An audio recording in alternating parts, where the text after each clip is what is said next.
So today, episode 4, I can't believe it. And I know, it's gone really, really quick. And we have got the lovely Hannah from Bold Bean Co., who is joining us today. Now, before we do a little proper Hannah intro, let's just talk about Bold Bean. So where did we first start with Bold Bean? We were at Buy Women Built, their event, which was at Whole Foods, and we met Amelia, didn't we? Yeah. She was there, and I think when I first saw her, I just thought, oh my goodness, like, tell me more about your products. What do you do? So that's when the love of Bold Bean first started, I think, didn't it? Yeah, very and we followed their journey all the time, follow their campaigns, follow what they're up to.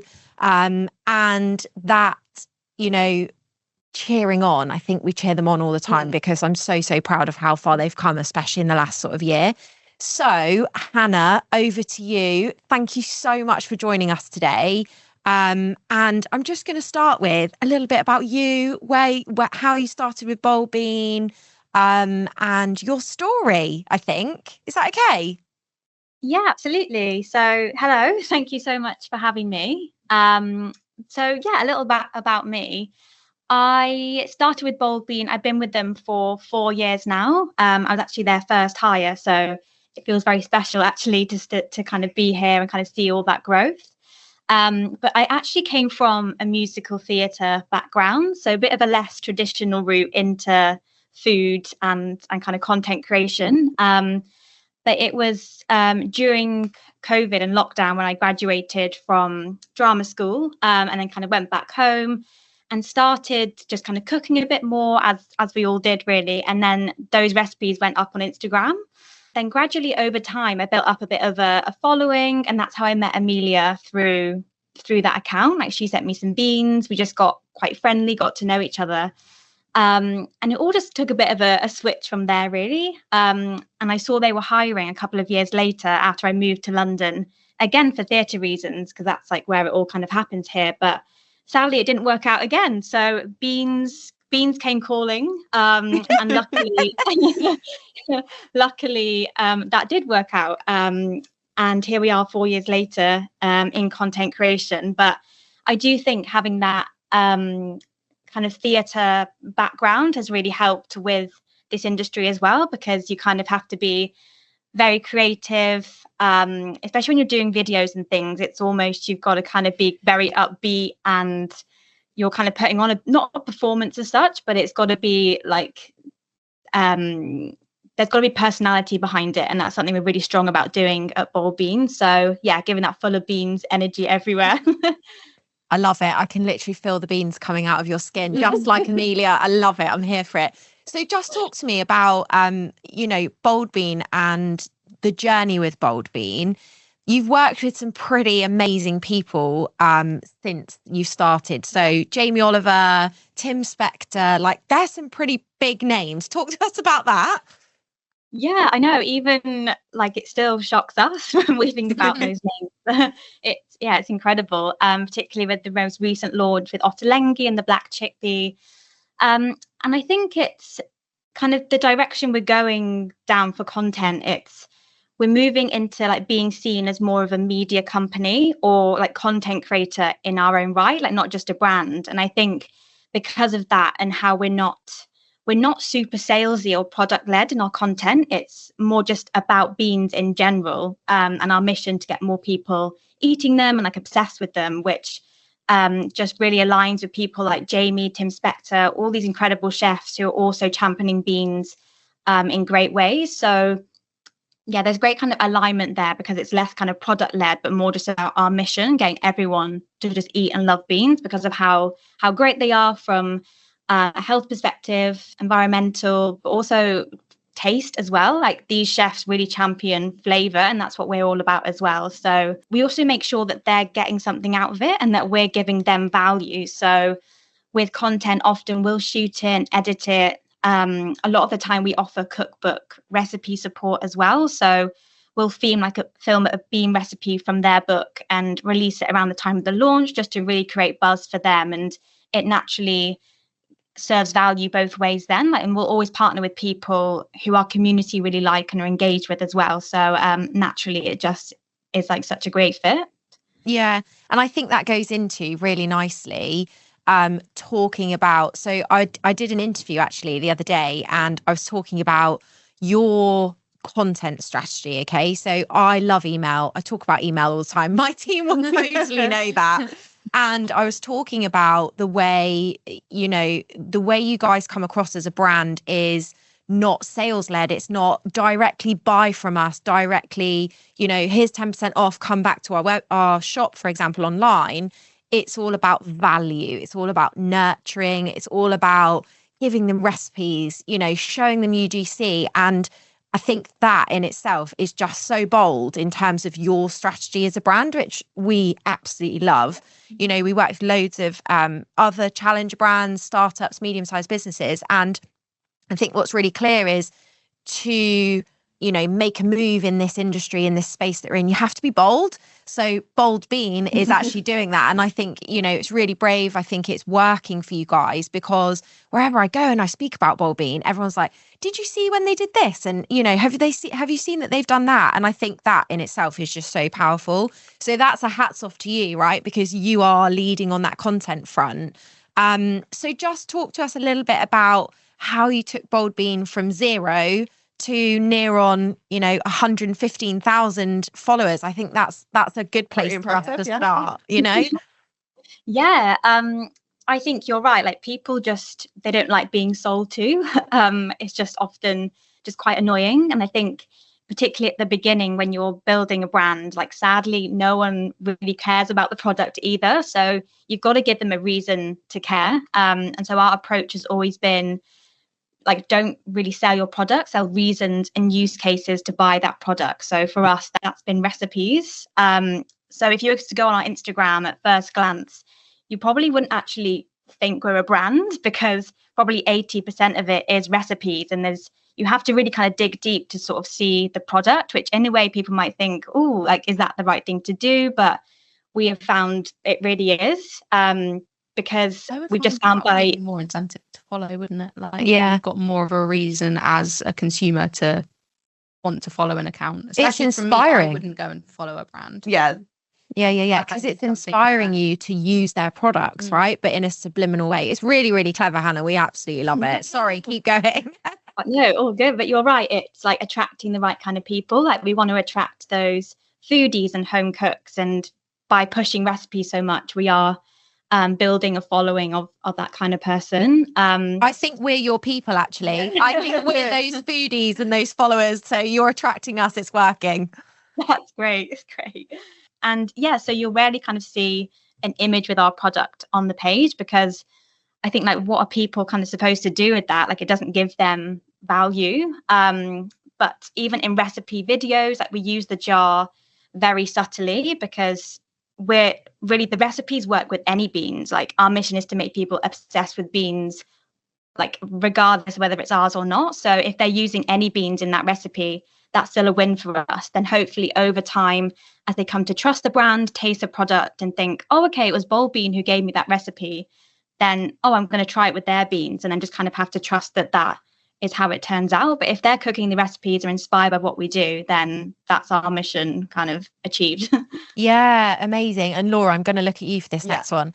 So, idea generation, the algorithm moves so quickly, so many content ideas. I think we should talk about that with Hannah around how they can keep up with all of that. Well, that was going to be my main question. Do you think your background with doing kind of the recipe creation before even working with Bold Bean, do you think that helped you then set the pace for what you think the creative should be? Because obviously you've done it from the other side, so you've kind of done it from that influencer kind of basis. Do you think that that's helped you kind of go, well, actually, I was a consumer, this is what I wanted to see? Yeah, definitely. I think because I'm just like a home cook myself, like, I'm not like a professional chef or anything, but naturally I do gravitate towards those more simple, achievable recipes, which I think we've just found that is just what works. Like, people are very time poor. They just want quick, easy, delicious, that's reasonably good for you. And, like, naturally over time, we've just found that those are the recipes that always perform best. So And your beans actually go in every recipe I ever make. Like, may I just say, every recipe. And I'm like, oh yeah, I'll just put some beans in to bulk it out, and it just makes it so tasty. I'm still yet to try it. You need to try them, Phoebe. They're so good. Missing out. Oh yeah, you do. I would definitely recommend trying. I don't know if you eat meat or fish, but one of our best performing recipes is a butterbean puttanesca. So it's sort of on the pasta dish, but you just use beans instead of pasta because it's quicker for you. The beans literally ready to go. Puttanesca sauce for pasta is like up there for me. So good. Just swap out your pasta. Instantly searching the recipe. Yeah, that's what we'll be doing for dinner tonight. You sorted it. Love that. So just going back to content, Hannah, and thinking about like keeping up with the pace, idea generation, and how do you work out what works for your audience, but also I bet you've got a lot of learnings from that, like things that have flopped and you've gone, oh no, that didn't quite resonate with my audience, because we see that all the time, like we do it for clients. But I'd love to hear your take on what you're seeing from a Bold Bean perspective. Yeah, because I think like while some strategy and planning is great, like I think social media, it's like having strict rules for content, it has like a very like short shelf life because the nature of social media, it's always changing. You've got to keep up with the algorithm and like and the trends and kind of make sure the algorithm is like pushing what you're doing, and it's really hard to keep up with that for sure. But I think we're constantly experimenting and testing with different things, but also we just ask our customers what they want from us as well. And a lot of the time it is those simple, achievable, quick recipes. So yeah, definitely don't underestimate the power of asking your customers what they want. What about formats? So thinking about channels and formats, I think that's a really good one to think about. Do you find that you're able to repurpose the same content across like Instagram and TikTok? Obviously that is quite controversial. Some businesses do it, some brands don't.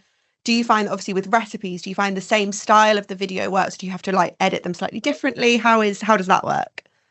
Yeah, so I'll be honest, like TikTok has been a platform we probably haven't really mastered yet. It's very different. I don't think anyone has. Yeah, it's one of those ones where it's constantly like every day you go on and there's something different. Like I don't think anyone can claim to be a master. Yeah, I think it's really hard for brands to do well on TikTok. And a lot of the time we are just repurposing what is on Instagram on TikTok, which we know that they're different platforms. The content doesn't always work. But I think we found with Instagram, obviously Instagram is pushing video content a lot more, but also we found carousel posts to be just as effective, particularly for recipes, like with beautiful images that may be swiped to a lovely cheese pulse shot or like a lovely swirling of like nice glossy sauce. But like that kind of different style of content is definitely working just as well as videos for us. I think you've also got to think about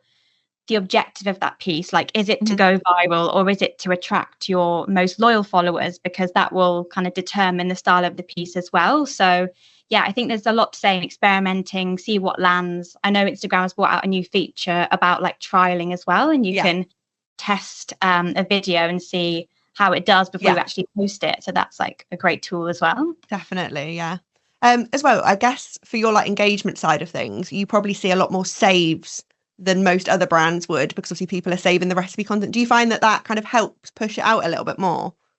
Yeah, for sure. Like saves is a massive metric for us, because if we see like people have saved that piece of content, that to us means more people have higher intent to make that recipe and therefore are eating more beans, so it delivers on our mission. So yeah, saves are massive for us, and we have seen that metric for sure like pushes our content to do better. But also we have such like a lovely loyal customer base that they will naturally just comment the most loveliest things, like delicious, I've made this last night. And like love that. Such a nice community, and I think those comments in turn just generate like Instagram loves that, luckily. Yeah, so definitely. No, definitely. I'd be really interested to hear, what about Hannah, what about like your audience, your ideal customer? What do they look like? Are they, a certain age on a certain platform? I'd love to like hear a little bit more about who a Bold Bean customer is. Yeah, so actually some of our top customers, they're that kind of 50 to 60-year-old woman who loves shopping I at their am shocked. yeah, who loves shopping like their local delis or Waitrose. Like they are our biggest fans for sure. I think a while ago, so not what I'd have said. yeah, I think a while ago we were on the BBC for like Sheila Dillon's food podcast, and that just brought in a huge wave of these amazing people who love shopping at Waitrose, buying lovely beans and cooking lovely recipes. So from that we have built like this cult-like following. But you're probably thinking they're actually not on Instagram, and you're kind of right. And what we've kind of done with that is we built a Facebook bean hub, which is a Facebook group of just our customers who are generally so obsessed with our beans, and they share any recipes that they're cooking with our beans. Like what this is a proper little community. Oh, Hannah, I totally love that. I feel like I'm missing out not being going able home and joining. Yeah, because I'm in. Can I join? How do we join? Well, honestly, anyone can join. I'll send you an invite. Yes, I'd love one. I want to be in the bold. What's it called? The hub. The bold bean hub. The bold bean hub. That's it. I'm going. If I'm ever having a bad day, I'll just scroll through that. I can hub. imagine. It's so nice. Shows you the nice side of Facebook, doesn't it? That would be nice. It proves there are nice people on social media. So Facebook groups are huge, right? So Hannah, like, is it a group that you're seeing a lot of growth in terms of that sort of nurture and engagement piece? Like, is that one of your biggest growth channels? I guess that's a good question to ask, right? Yeah, I mean, it's not a huge group. I think it only really has about 4,000 or 5,000 members in, which compared to our Instagram is not much at all. But they are such an engaged group of people. Yeah, and I think kind of like Facebook groups to me. You're like making a choice. I'm even part of like recipe Facebook groups and stuff, even like different age demographic, but it still attracts such a wide audience. Because you're making a choice to join it, aren't you? It's less like, oh, it's not as easy as just pressing follow on Instagram. Yeah, like you get all the help and you can ask questions. And it builds that kind of friendly atmosphere where, like, if you had a question about a recipe, people can be like, oh, what did you do on that one? So it builds that kind of, you kind of got a group of friends. Yeah. Instagram, it's start recognizing people like from posting. And if they're an older demographic as well, oh my God, I'd so be in there, because it's like getting recipes from my mum. Like, how did I not? I love that. It is so useful for that as well, that we can see what people are making for dinner and think, oh, we've got to do a recipe like that. And then we bring in more people. Yeah. Amazing. So we've spoken a lot about content on socials. But Hannah, you obviously cover content for Bold Bean across the board, because content is across the board. So how do you take your best performing content? Do you take it from socials and put it onto email, or do you go the other way? Do you deliver it via email and then put it on socials? I think I'd love to hear more about the Bold Bean strategy around email and social and the mix together. Yeah, to make it more like omni-channel, I suppose is what I'm trying to say. Yeah, sure. So yeah, they do work very closely together. Like if we are sharing recipes on Instagram, we would probably say, I'll get the recipe in our newsletter. And then that kind of generates subscribers, and there's kind of that flow and synergy there. But even sharing things like on Instagram stories, like we've really found like how powerful they can be at the moment, just by sharing more kind of behind the scene content, like linking subscribe to our newsletter here, because naturally your Instagram stories, that is going to your more kind of loyal fans, but who are going to want the content in the newsletters, which are a bit more behind the scenes, like chats from the founder or more product led stories, which we don't do as much on social. So that is our space definitely to kind of talk about we're in Sainsbury's or we're like on promotion here or something. Like we can be a bit more kind of salesy in the newsletter copy, just because it kind of flows a bit better in that style of written content. So yeah, they do work hand in hand, but I do think newsletter allows us to be a bit more descriptive and explain things a bit more around the behind the scenes of the product. So that's why those kind of more loyal fans kind of love subscribing to that to find out more. Yeah. I mean, I wake up in the middle of the night and think about content and like ideas and things that I've thought about. Not worrying at all. I am really bad. But Hannah, do you feel as though like your best ideas, do they come at a certain time? Are they inspired when you're cooking something, or like where is your best inspiration coming from, I guess? Because I know, and I follow you guys on LinkedIn a lot, that you go to Spain quite a lot. And obviously, with Amelia being out there as well, you get a lot of inspiration from being all together. And all the like Mediterranean food as well. I know. There's like different types of recipes and stuff that you can make. I think my team might be really jealous that you go to Spain a lot. But yeah, where does that inspiration come from, I think is probably my question. Yeah, it is a great question. Like, I think I probably am thinking about bean recipes 24/7. I think we work very seasonally, but I think like the beauty of our beans is that they are so simple. So naturally, they don't really need much doing to them. Like, all you really need is, because they're ready to go straight from the jar, they kind of do pretty well with like butter beans, a dollop of pesto, and then maybe like charred courgettes if they're in season. You've got like a lovely dish there. So we kind of, I think the simple the better, because then the beans can sing for themselves as well, because it just helps you appreciate them for what they are.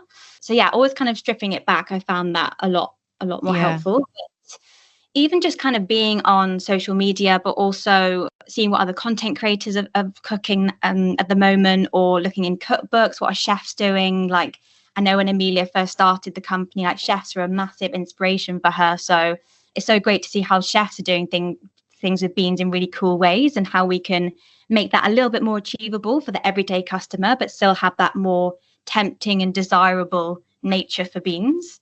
Yeah. And I spoke about this the other day. So Heinz baked beans are absolutely nothing like your beans. And I'm not saying they are, but in terms of your customer, are you seeing, your customers are more a lentil buyer who would put a lentil in a salad and then converting into a boiled bean customer? Or would you say you're converting a Heinz baked bean customer into, a higher customer in terms of, I guess I'm just trying to work out which way did they come from and how do they get to you? Yeah, I think definitely more the first point you made. Like, we're kind of attracting those more foodies who really care about high quality ingredients.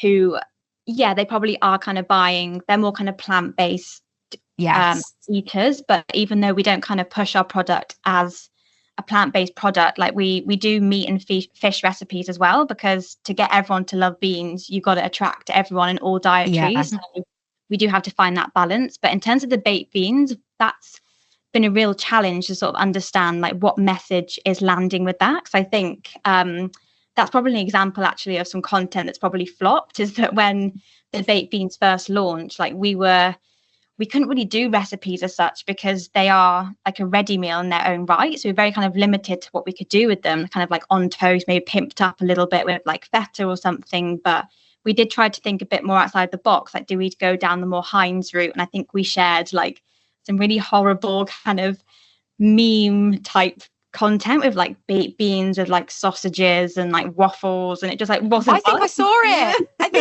it. Yeah, and I think it kind of horrified the whole team a bit. So that was a bit of a flop. But I think it was a learning to be like, no, we're always taste led, always flavor first, like do what we do really well, and kind of celebrate our baked beans for what they are, and this like natural deliciousness, rather than kind of like something in a little bit syrupy in a tin. Yeah. And there's a campaign that I wanted to bring up, but I'm not sure I can quite say it. Laura? Oh no.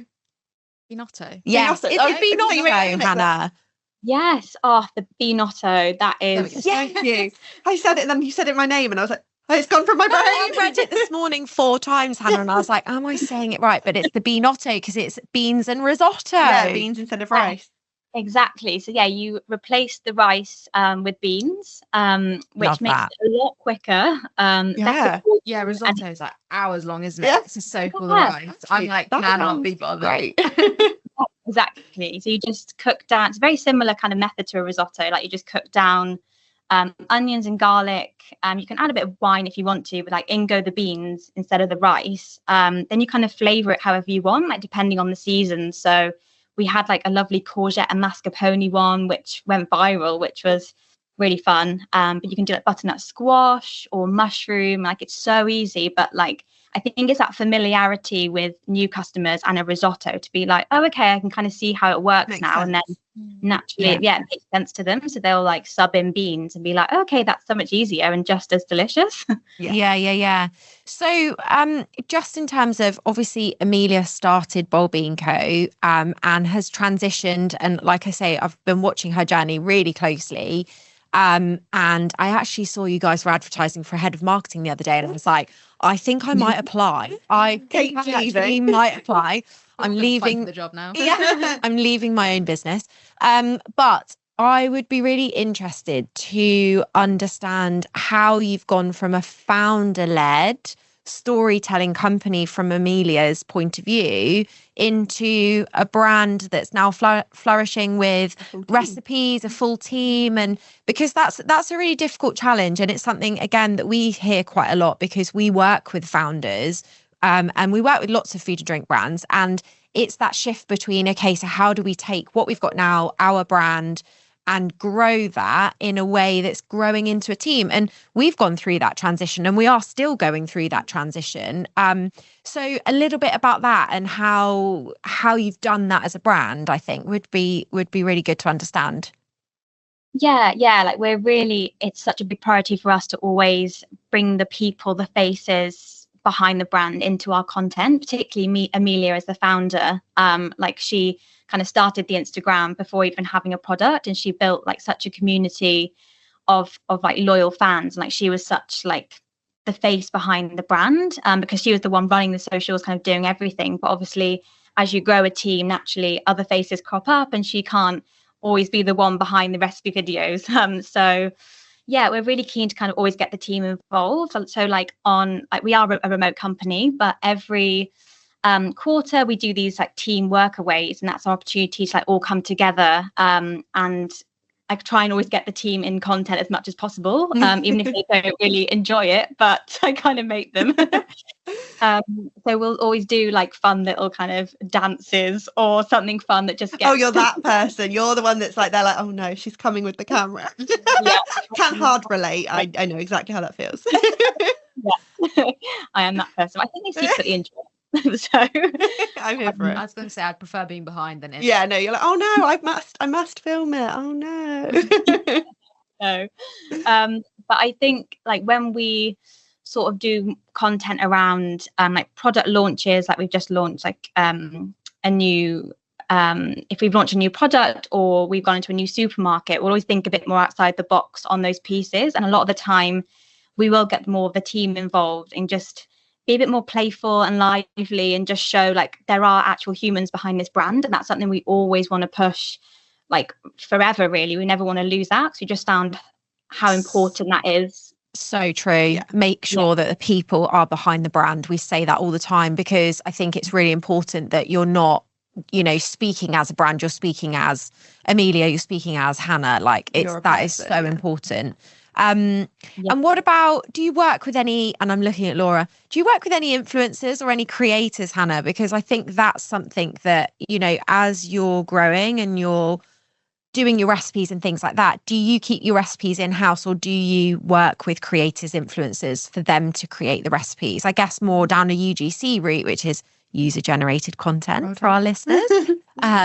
But that would be really good, because I think, we work with influencers and we see the power behind it, but I don't think everybody sees the power behind it. Yeah. I think we have such like an amazing creator network who generally just use our beans in their recipes, because we are very generous with gifting our product. We never ask or expect content from anyone. It's more just like a genuine buzz like around beans, because these chefs, they kind of have the ideas to use beans in really different ways, which is so inspiring. But I think how we work with creators is often with cookbook support. So if we see that like a creator is bringing out a new cookbook, often there's like a bean recipe in there, which is amazing. And then that's how we kind of collaborate to sort of, it's that kind of value thing again, like showing how we can give value from content creation support, but then we're also pushing their cookbook as well. So in turn, it's like a natural balance. So the collaboration is just like really aligned. Yeah. So 2025, bold moves.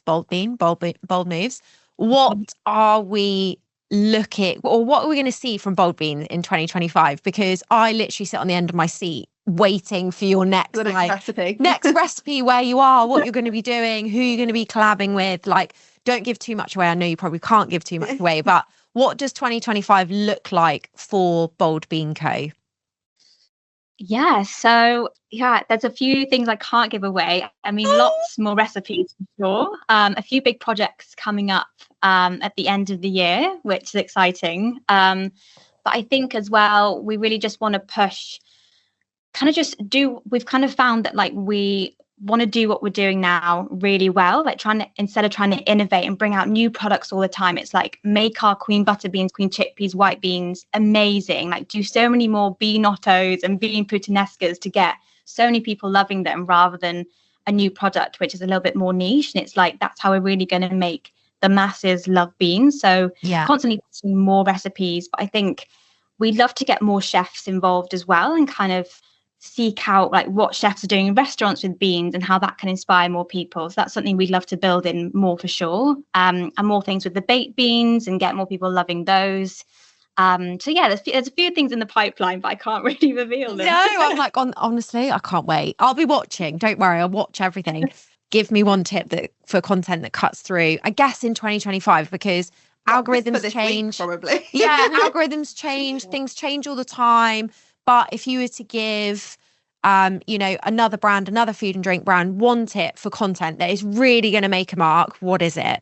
I think I've got two answers actually, because I think obviously I've spoken a lot about recipes. So if you are a food brand listening to this and you can do recipes, I would say something that Instagram is pushing a bit more is like watch time. So we found that like starting a video with something that isn't the finished dish, it may be like starting in the middle of the recipe that sparks a bit more intrigue, then naturally people will watch on to be like, oh, where is this going? And it sparks like a bit more interest. That's definitely something worth experimenting with. But I think if you're not a food brand and you can't do recipes, then I think almost not putting your product in the content as much, because it's again coming back to that salesy piece. Like people don't like being sold to, and if they see a product, it's like to fight that. Yeah, it's a hard one to get people to understand, because they're like, well, why isn't my product front and center? Like, it's like, why am I not? So you don't need to be selling all the time. Yeah, social media isn't a sales tool, and I think that's the most important thing for people to remember, that it's a platform that people go to as escapism, as kind of fun. Yeah, if you feel like you're being sold to, you completely clock off, don't you? But let's just remember, you can sell to an email. Really good place to sell. Sorry, Hannah. Yeah, you're right. Yeah, it's selling that use case instead, isn't it? Rather than the product itself. Like no one can really do anything with an image of a product. So like show them how they can use it, and then naturally they should want to buy it from that. Yeah. I know. So I know we've gone like all around the houses, Kate. We've gone into content, we've done email, we've done Bold Bean. But Hannah, a little bit more about you. Like, where did your journey start? Obviously, you started in that performing arts piece, but when you went into Bold Bean, what was your first role? Like, how did you feel? Like, I want to hear more about you, a little bit more about you. I think my role actually started as an internship. It was a sales and marketing intern. There were only 3 of us in the team, actually. So naturally, we were all doing a little bit of everything. So I didn't really have a focus as such. But luckily now, there's nearly 20 of us. So it means that I can focus more on kind of content and strategy and what that looks like. But yeah, definitely from the beginning, it was a massive experimentation process, really. Like Amelia and Ed, they definitely probably took a risk taking me on, but luckily, or hopefully, that risk came off. Because I guess kind of coming from that musical theatre background, I think building that food Instagram in lockdown almost acted as a bit of a CV and portfolio that Amelia saw, like, okay, I've started to build a bit of a personal brand around recipe content, food styling. And I guess you sort of thought, like, how can we pull that and make that something for Beans and Bold Bean Co? So that's how it all kind of came about, really. And kind of since then, it's kind of been very much a lot of self-taught stuff, a lot of experimenting, but also just learning from other content creators. Like I do get a lot of inspiration from other brands, but content creators in particular, just to see how they're doing things, how to make content really work. Like they've been a massive inspiration for me, for sure. Yeah. And I think that's something, like I always say to the team, Hannah, like we are constantly learning. We sit in digital marketing, but every day, like we're picking up something new. Like we say, the algorithms change, the email platforms released a new update. Like it's constantly changing. And I think keeping up with it is really, really important. But in terms of internship, going into a role, a team of 3 to a team of 20, like that in itself is absolutely incredible. So what is your most favourite moment and part of your job at Bold Bean? Oh, I'm coming out with all the questions today. I would like turn off the call and leave. We've got to go. Wow, that is a question. You can have more than one. It's fine. You don't have to just pick one. Yeah, I mean, there's so many, but one that does come to mind is the cookbook. So being a part of writing a cookbook was just something it was such a dream for me, and being a part of that was just incredible. Like there's 80 bean recipes in that cookbook, and I can't believe that we thought of 80 bean recipes. Pretty impressive, yeah. But that whole process of writing them, we got our customers to test them, give us feedback. It was just an amazing process. And then the cookbook shoot itself, from working with stylists, like it was just amazing. So that has been like such a good project. But oh my God, what else? There's just so much that has happened. Like even like all the supermarket launches that we've had, and like the content we've done alongside that, that's been so fun to kind of think outside the box, getting the team involved in like those silly dances. I've loved it. So yeah, there's so many, but those are some highlights. That was such an on-the-spot question. I'm so sorry. And last one word, and I keep asking everybody that comes on our podcast, one word for 2025, Hannah. What is it for Bold Bean Co and you, and what you're up to? I'm gonna say ambitious. Oh, good word, Hannah. Love that. Yeah. Love that. Right, so that means we've got to keep on watching, seeing what's going on. Definitely. Honestly, you'll see us tapping, liking everything. Like we are probably one of your biggest fans. So keep up the amazing stuff that you're doing, because it is incredible. I think what Amelia's doing, you know, from a LinkedIn perspective, only helps to amplify your content as well, which I think again is something that we haven't touched on a lot, but I think actually from a founder-led perspective helps a lot when you're then relating people back to Instagram for recipes and, you know, all of that product placement, etc., or not product placement, should we say. But thank you so much for joining us. I think it's been really useful to hear about how content can maximize what you're doing, even from an omni-channel perspective. And I think when you hear the word content, it's just on Instagram, but it's not. Content is across the board. It goes from socials to emails to ads to everything. And I think what you've said has really resonated, because we always talk about be real, be human, and just talk to your customers as if you are a real person. And you saying that is so refreshing, because I think that only just reiterates what we say to our clients as well. And it's not just us. Exactly that. So thank you so much. I'm just going to add, actually, just on that be real note, we actually have, I think one of our kind of content pillars is being real. So many bean puns you can do. It must be so much fun. So many. Yeah. Somebody is waking up in the middle of the night thinking of bean puns. There's got to be somebody. So here for it. Love that. So thank you, Hannah. It's been an absolute pleasure to have you. Have you got any more questions? No, I think you've covered everything, and I'm going to be the nice ones. Yeah, we won't put her on the spot. I'm doing a bean recipe for dinner tonight. 100%. That's it. 100%. That's what I'm having. Yeah. Absolutely having. What would you recommend if we were all to go home tonight? Yeah, what's the one to do tonight? What are we making?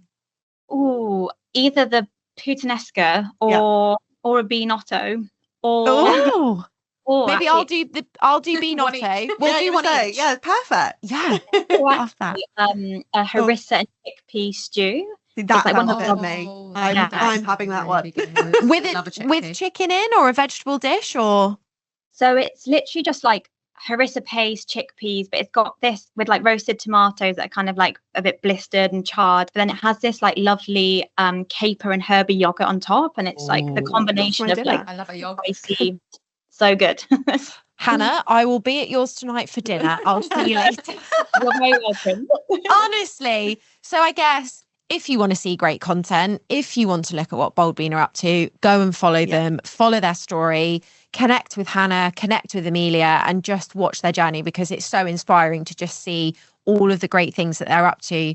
But like you say, stripping it back and just be real with their customers.